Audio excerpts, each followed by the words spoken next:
biggies for the 20th time this season.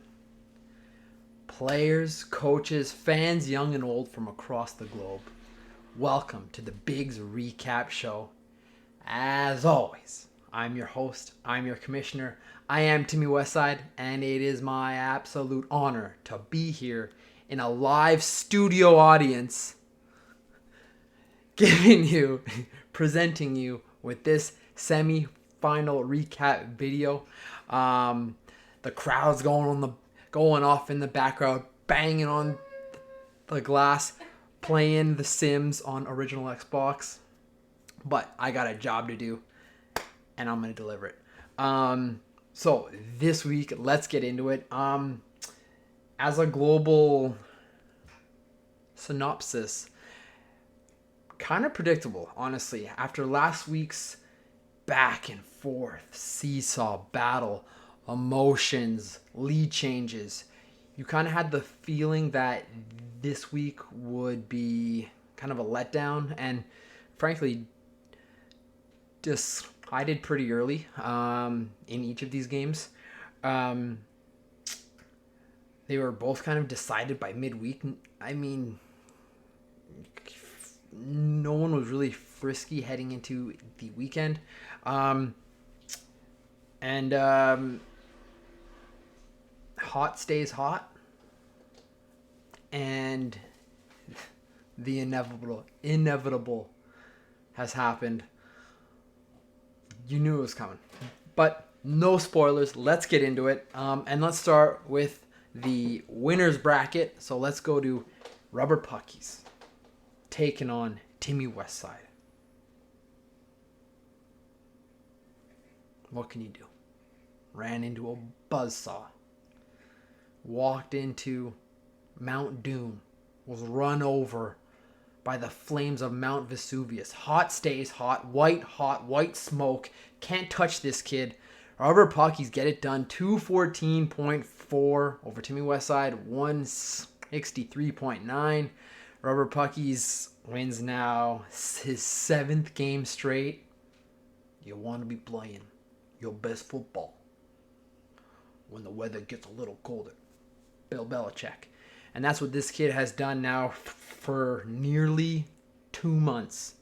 Once again, over 200 points this week. Highest point total of the week. Nothing I can do about it.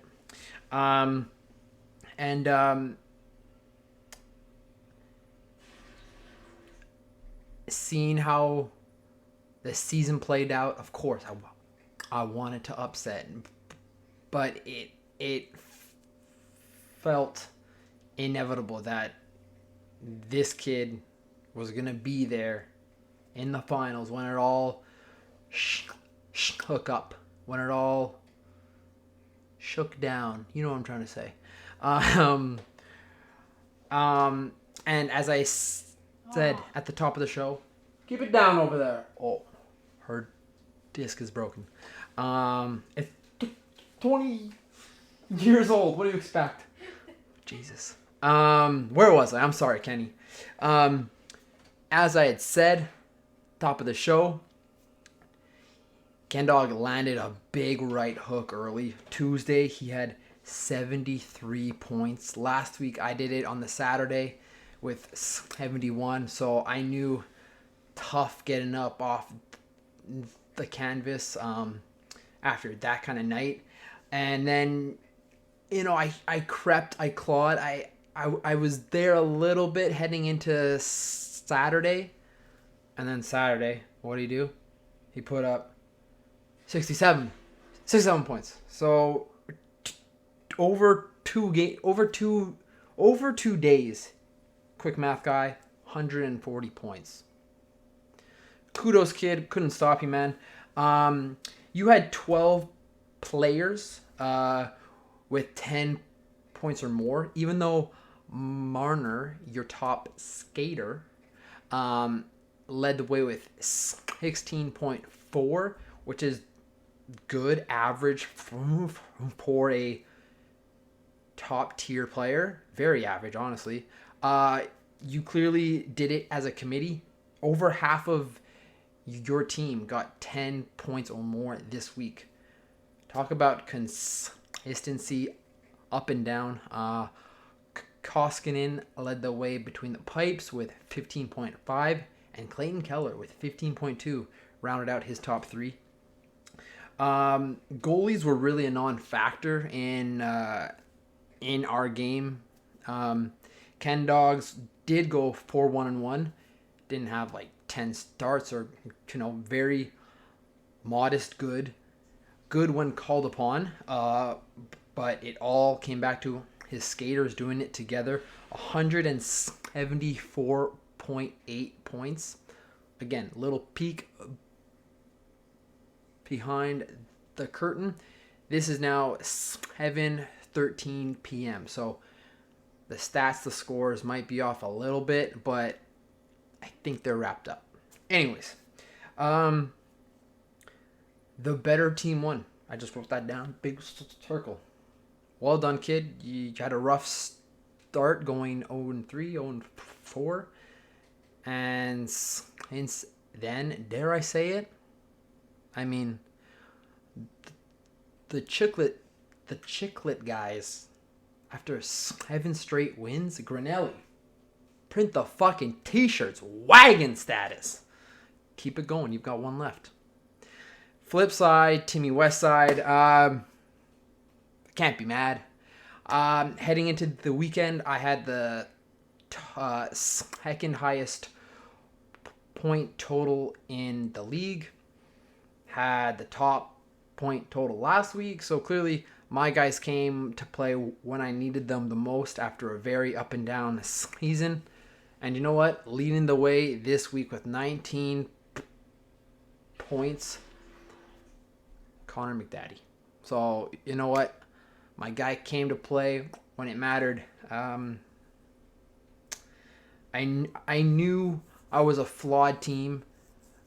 Right when McDaddy started to cool down early on, and I went on a fucking... I knew I had a flawed team. My goalies, like Larry, no spoilers, we'll get into it, just weren't there all year. And this week was no difference. Before Sunday, I had 33 goalie points. What do you do? What do you do with that? You can't do anything with that. I kind of got what I deserved, I feel, and that's 3 years in a row where I come in third. I'm on the podium, but not quite there. 3 years in a row.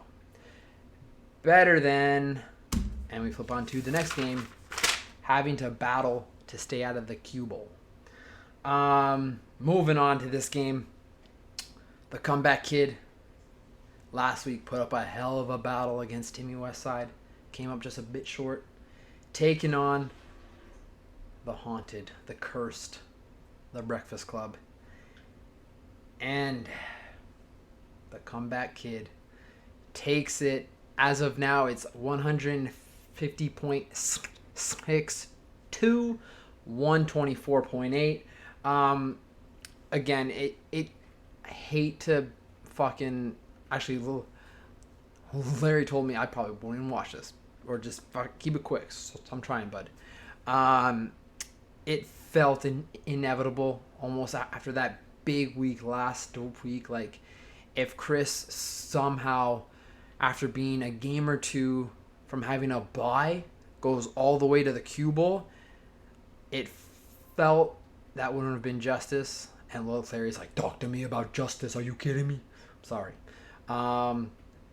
Anyways, that's how it shaped out.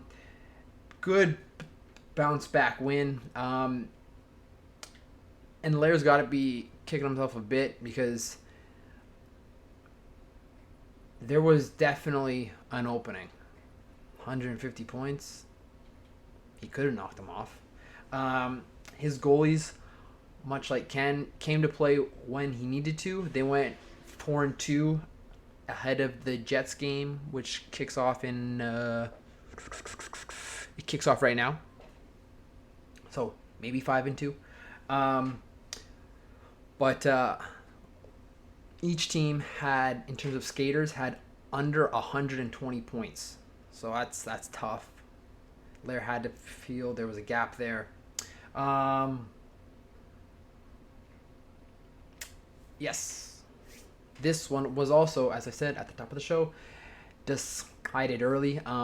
By after Wednesday night, it was 71-41 for Kristoff. Tough hill to climb, especially when Lair's just been battling all year to get down early that much. Had to have been a kick in the dick. And Lair Bear, switching over real quickly. I'll keep it quick, bud. I don't know if you're watching. You've got a date with Destiny. You put it out there. You spoke it into existence. I don't know what you want next week. Maybe you want to be cast out into the ocean, never seen again. I don't know. Maybe. But much like Timmy Westside, your real struggle, as it has been for all year, has been your goalies. They went 2-5-1 this week. I don't gotta kick you when you're down. That's all I got for you. Your top player, goalies, skaters combined, heading into Sunday night, was Matt Duchene with 12 points.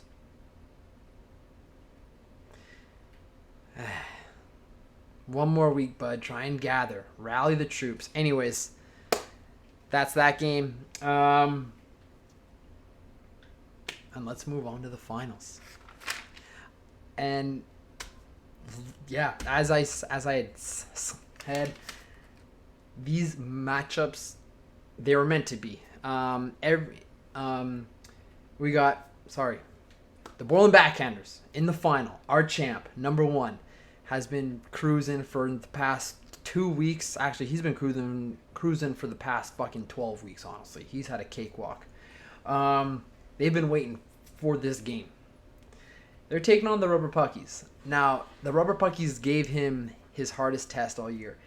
They are split 2-2 on the season. So, we got the hottest team taking on our champ. It's what it was meant to be. It's going to be a great matchup. Guaranteed. Lock it in. And then we got our 2 tops. We got our 2 bottoms. Jacob battled all year, just like Lair. And these two, much like the championship game, split it 2-2 throughout the year. Top versus top, worst versus worst. It's how it was meant to play out. You guys got one more game. And Gandalf said, the board is set. The pieces are moving. We come to it at last. The great battle of our time. Go and fight it out, boys. This is it. One last week. Give it everything you got.